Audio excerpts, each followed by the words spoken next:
Have been chiming in on the Rick Perry indictment and the whole issue of the Redskins and all kinds of things we've been getting into.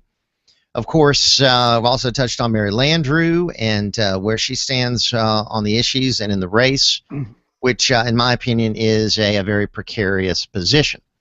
All right, we'll take more of your calls at 504-556-9696. And now also bring on our special guest, Ringside All-Star, who checks in with us on Tuesdays, publisher of Bayoubuzz.com. You can listen to the conversation on the airwaves on WGSO and also view it via Google Hangout on Bayoubuzz. Steve Sabludowsky, how are you? Good morning. Good morning, Jeff, and how are you? Hey, doing great. Thanks for being with us. And Steve, let's jump right into it. Ronald Surpass, of course, after 4+ years as police chief, now leaving. I think he's got a very mixed record, and we'll see who the replacement is, but it seems to be a lot of problems in the force right now. Your thoughts? Yeah, sure. I mean, without a doubt, a lot of problems, and I think it was a lot of dissension in the force, and time for him to go. That's not to say that he didn't try or that he didn't do a good job considering the circumstances, but I think that with everything considered, it's time for him to go. It's interesting. He started off being very open with the media, coming on this program and others on a regular basis, doing interviews. Sure. Mr. Communication, and then that just got shut down.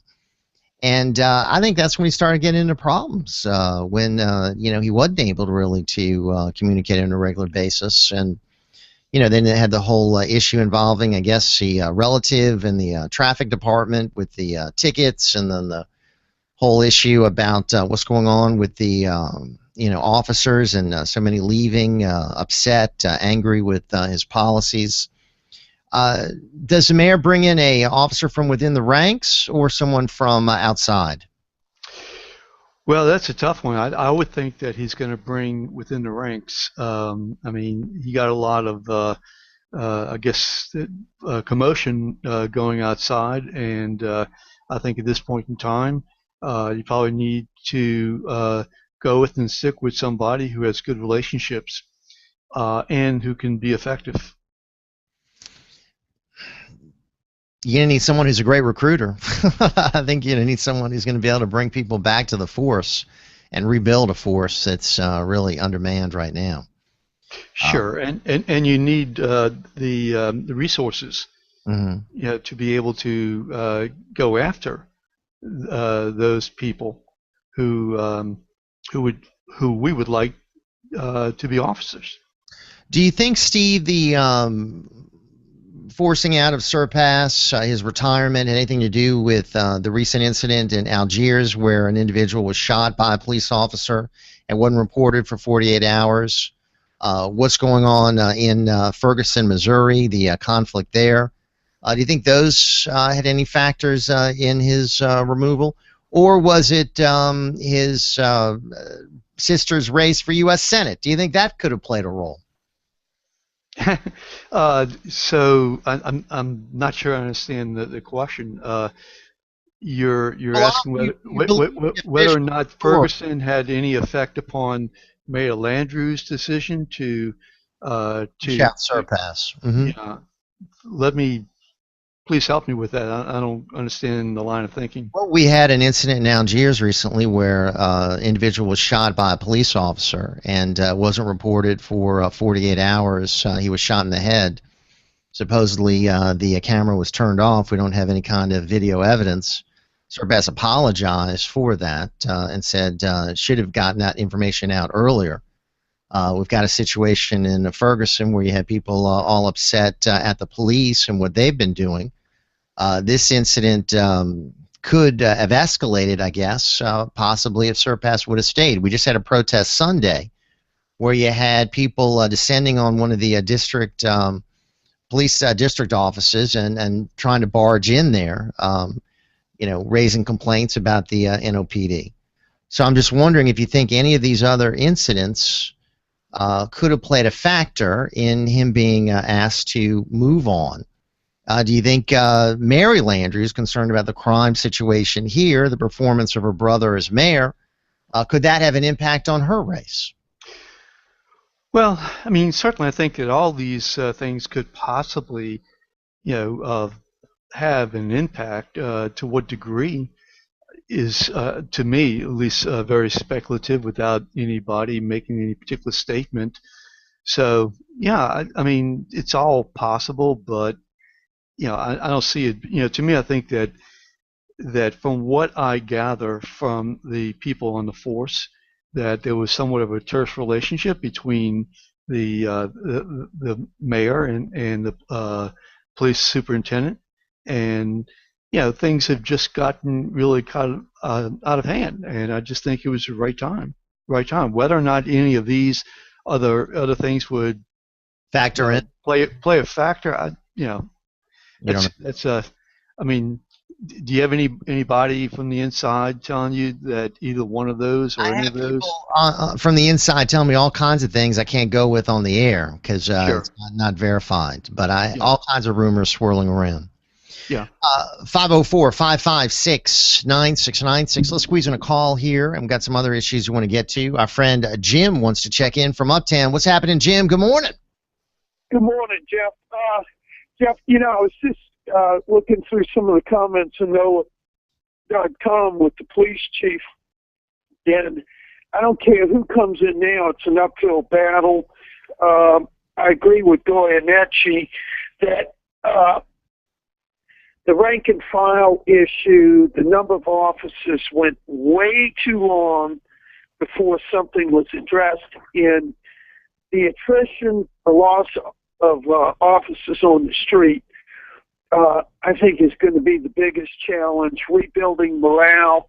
And then on top of all of that, we have to fight crime. Right. One thing, again, I'm going to give the New Orleans Police Department. They are much better at dealing with the community. We do not have Ferguson in New Orleans. So you think what happened on Sunday, all those protesters, upset about the police, you don't think that represents a community? That's just a small group? No, those are not even people from here. Mm-hmm. If you look at them, they're a bunch of white. They're a step above the panhandlers. Gutter punks? So, right. They're transient. Mm-hmm. I wouldn't call them snowbirds. I'd call them carrion eaters. They're the ones that, like the vultures that look for dead carcasses on the roadside. Most of those people are not capable of assimilating anything. Yeah, they were organized by a group called the Anarchist Book Fair, whatever that is. Yeah. Mm-hmm. Well, it sounds like what you can expect, you know, and everybody's got a right to their thoughts and what they think about life. Mm-hmm. But, I want to look at people that are contributors and doing stuff. It's real easy to say, I don't like this and I don't like that. And that's a simple way of being, but that's not what's going to move us ahead. I agree with you. Thank you, Jim. Appreciate it. 504-556-9696, Jim from Uptown. Steve, also want to get your thoughts on what's going on in the U.S. Senate race. Big news we talked about yesterday. Bill Cassidy now is outraising Mary Landrieu, has more cash on hand than Mary Landrieu for a challenger in a U.S. Senate race. I think that's a pretty big deal. Yeah, it is. No question about that. And I think that it's something that that Landrieu certainly has not faced in her past runs. So, it just means that we're coming down to close to the home stretch, I should say, and basically Landrieu's going to really have to fight tooth and nail. And to me, the big question is how long Rob Maness is going to stay in a race. And I know that you've been supportive, but I just don't. I mean, I just think that at some point in time, pressure it will be too strong for him to stay in. I don't see it. I mean, I see him staying in. I'm supporting Cassidy staying in, Landrieu staying in, Rob Maness staying in if he wants. I think he does. and anybody else who wants to run. I mean, you shouldn't be closing out candidates just because poll numbers or whatever. I mean, it looks to me like we're headed to a runoff, and I think it's going to be a very exciting situation in December. You're going to have lots of money, lots of attention on Louisiana, and probably it'll be Cassidy and Landrieu. I don't see Landrieu getting over 50% in the first primary. Just don't see it happening. Sure, no, it would be really tough, I believe. But my question is, if Manis stays in, then I agree. You have a runoff. If he gets out, would you have a runoff? And I think that's the mindset of many, say, people supporting Cassidy, and I think the pressure. I was at an event where Cassidy was just the other day, and Cassidy himself is preparing for a December runoff. He said we're going to have a December runoff. Well, yeah, but I mean, telling everyone that is what he's planning for. He's predicting a massive, focus on Louisiana. He said there very well could be the control of the Senate comes down to Louisiana, and that we have the last race in the country. And I mean, this could be a very exciting development for the state. So he didn't say, "Oh well, if we can get this other guy out of the race, I can win in the first primary." Sure, and of course he's not going to say that. I mean, then people who are say for Cassidy or leaning for Manis, and leaning towards him. I mean, that's just a really. Let me just help you with the pronunciation. It's just Manis. Manis. Okay, thank you. And I mean, he's not going to say that. Yeah. I mean, he's not going to. Cassidy's not going to say that. Of course, he's going. I just don't see him getting out. I mean, I don't see that happening. You seem to be wishing that would happen, but I just don't think that's going to happen. I think he's going to be in it for the long haul. Yeah. I also think Reverend Brown's jumping in, and he could very well get a few percent of the vote, depending on what he can come together with as far as money. So, and there are going to be some others. As you know, we always have other people jump in and qualify. It's not just going to be two people in the race. And everyone who jumps in always gets some votes. Well, again, I'm not sure if you said that I was wishing that it would happen. I'm just saying, I'm just looking at it as an observer, and I think that those are the pressure points. I think that the fact that Cassidy is now raising as much money, if not more, than Mary Landrieu, that we're getting to the tail end of this race, and it's darn close. At this point in time, that having three people in a race, would possibly cause a runoff. Two people obviously are not going to cause a runoff, and I think the pressures involved are going to be really great. And I think, Cassidy might have a very good chance of winning in December, more so than November. I mean, there's another way of looking at it, that maybe it's to his benefit to have a December runoff, whereby normally in a runoff situation you have a lower turnout, which normally benefits a Republican candidate, I would think. And I think that would be something that would be good for Cassidy. You wouldn't have anything else on the ballot. You would just have that. All the other races across the state wouldn't be going on. I think Republicans, would tend to do better here in Louisiana, which is a red state, to secure the seat for him. So, I mean, let's just see what happens. I mean, qualifying isn't even here yet. You say we're down to the end of the race. We haven't even qualified. The race isn't even until November the 4th. So we got over 2 months to go. Long way. That's a lifetime in politics. Hang on. A lot more to talk about. Steve Sabludowsky with us. Jeff Crouere here to jump into the conversation. It's 504-556-9696. Email address Jeff at WGSO.com. Jeff at WGSO.com. Let's take care of some business. Also, great guest joining us in the 10 o'clock hour. We're going to be joined by Dr. Sheldon Gottlieb. We're going to be talking about what's going on in the Middle East. We'll get a perspective from someone who's studied that issue closely, and we could be seeing more hostilities in Gaza. We'll get into it a little bit later on with Dr. Sheldon Gottlieb right here on the Ringside program. Thanks for joining us. It's WGSO 990 AM. We'll be right back. At Helm Paint, we eat, sleep, and play paint. Okay, maybe we don't eat paint, but you know what I mean. When it comes to a quality paint and primer in one, the only one you need is Helm Cover One. Ask about free delivery. Helm Paint and Benjamin Moore, your New Orleans paint store. Helm Paint and Supply. The second oldest pizza joint in New Orleans just happens to be one of its best. New York Pizza on Magazine steps off Napoleon. New York Pizza is an all-fresh taste of the Big Apple. Choose from 17 different ingredients on fresh, made-from-scratch, handmade dough. New York Pizza. The Natels Energy Savings Agreement gives you a peace of mind knowing that Natels will come out twice a year to perform a precision tune-up and cleaning check on your air conditioning and heating system to improve efficiency and capacity while extending the life of your current system. Don't be fooled by some companies who promise you the world and never deliver. Natel stands behind our energy savings agreement. Go to natelsairconditioning.com or call us at 821-0005. Hey, Steve. Natels Air Conditioning and Heating. Service honoring the gold. Yeah.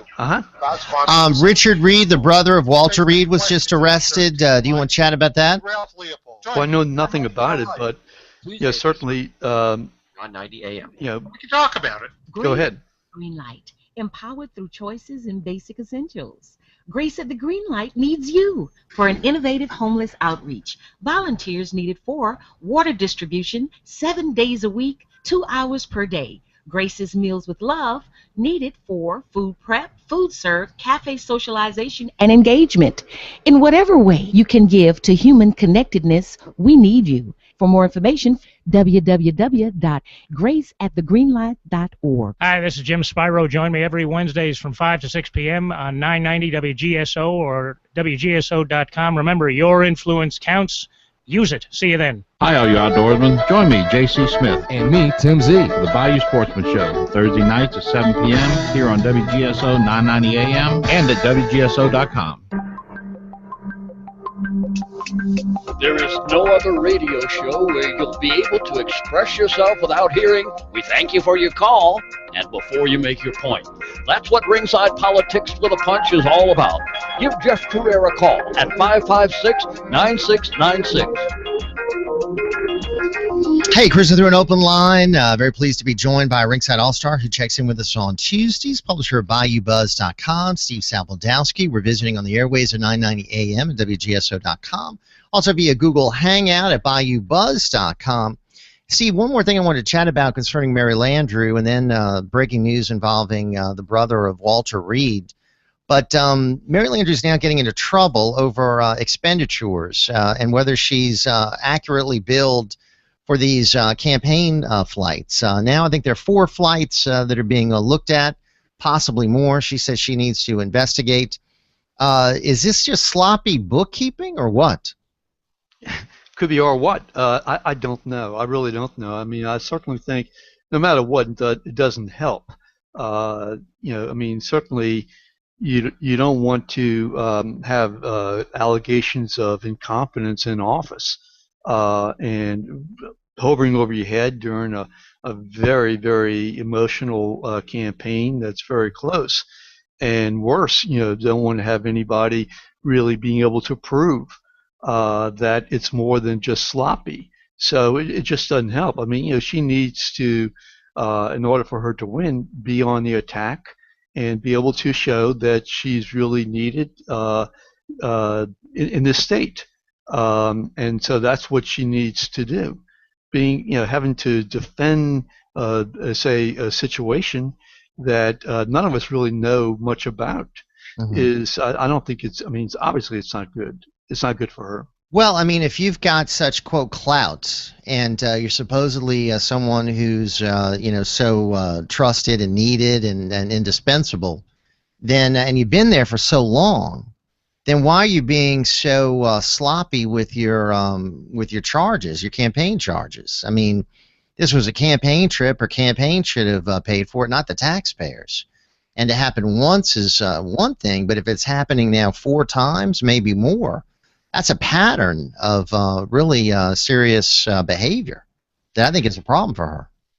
Well, I mean, it could be a real pattern of serious behavior, or it could be a pattern that just kind of has occurred during this election cycle, or we may find out that it occurred over the other cycles, and it just was continued. If that's the case, then I think that the onus is certainly on her. So, we don't know whether or not there's a relationship between her clout and something like this happening. I just don't see the connection. I don't. Well, but I mean, someone who's been in office for a long time should know better. I mean, we're talking 18 years she's been in the U.S. Senate. Shouldn't she know what should be paid for by the campaign and what shouldn't? Well, again, I mean, that's going into her mind in terms of what she personally knew or what she personally directed. And, I mean, I think those questions need to be asked. She's the one ultimately responsible, right? I mean, yeah, sure, ultimately responsible. I mean, let me just draw a parallel from Mike, and that is that, as you remember, David Vitter was against Common Core before he was in favor of Common Core, and a letter of support and fundraising went out, and now his communications person said, "Oh, we made a mistake." Well, I mean, is that a mistake? What was in their minds at the time it went out? Who proofread it? And these things do happen, and it's right to I think it's important to ask questions, but I think that you're going to say that David Vitter's not competent and certainly shouldn't be governor because that happened. Well, I'm talking about Mary Landrieu. I'm talking about David. I understand you're talking about Mary Landrieu, and I'm just trying to draw a relationship between mistakes happening, perhaps, or something a lot more culpable. And I don't know the answer in terms of I don't know anybody knows except for those people within both the Vitter camp and the Landrieu camp. Well, concerning Mary Landrieu, who's running right now. And Vitter's running too. I mean, what's wrong with bringing that up? He hadn't announced. He hasn't. I mean, the campaign really hasn't started for governor, has it? I mean, don't we have to get through the Senate race first and then the governor's race? Oh, so okay, so Jeff, don't. Okay for Mary Landrieu to do something improper if David Vitter. I never said that. No, I never said that. That's not fair. Let me focus on Mary Landrieu. Well, that's that's not fair. And secondly, that means that for the next 2 months, you're not going to talk about the governor's race? No, but I'm saying we got 1, 2, 3, 4 flights that have now come under scrutiny, and sure. You're talking about David Vitter. I'm just wondering. No. I'm just trying to get. Okay, so let me ask you this. You're saying, let's talk about Mary Landrieu for a second. Yeah. You're saying that she knew, that she actively knew. We need it. What was going on. Why she didn't know? If she didn't know, she either knew about it, which is horrible, or she didn't know, and that's not too good either. Because as a veteran of the U.S. Senate, she should understand how these expenses are handled. Again, flights. I mean, she was there. She knew about those flights, right? She was on them. Yeah, I mean, she was on the flights. The question is, what did she know at the time as relates to the payment of those charter flights? Yeah. I mean, again, it's really hard to. You have to get into the facts, and you have to get into. I'm just saying, it looks very bad for Mary. Oh yeah, and I said that earlier. It looks very bad. It looks very bad when any politician running for office or not running for office. All of a sudden flip-flops on things or says, gee, this was a mistake. All right, let's squeeze in a call before the end of the segment. Let's go to Harry in Harvey is with us. Hey, Harry, how are you? Good morning. Harry, I think we got you up now. Hey, Harry, good morning. Hey, good morning, guys. Hey.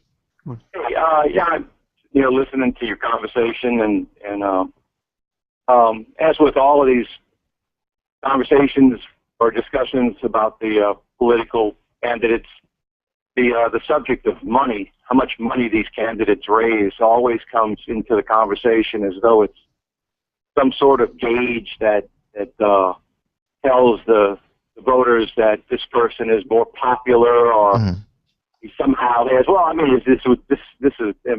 Correct me if I'm wrong, but is that the reason it's brought in? Is that the reason what?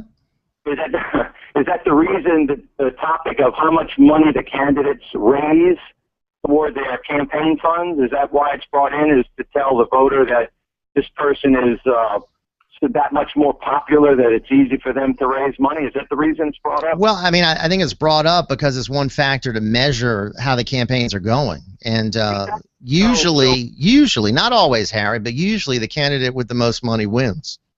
Okay, well, I'm sure, because we got Obama and we got George Soros that's throwing money at him, if for one. You know, I'm sure there's money coming from other places as well. But point is don't you think it's time? Don't you think we're smart enough as voters to judge a candidate on what they're saying? That's my favorite criteria, based on their platform and their experience, their character. Steve, your thoughts? Well, you know, money is based upon people's speculation that that candidate is going to win. And, you know, I think Rob Maness is a good person. I like him. Do I think he is going to win? No, I don't. And so will I be surprised if he does? Yes. You know, Well, and I think people are going to contribute based upon one, the message, and Right. secondly, whether or not the messenger is able to win. That's just the way it always is. It's not just here in Louisiana All right. or in this race. You had the final word, Steve Sabludowsky. Thank you very much. Of course, BayouBuzz.com for more information. All right, we got a jam-packed 10 o'clock hour, folks. Quick timeout. We'll get a news update from the Blaze. It's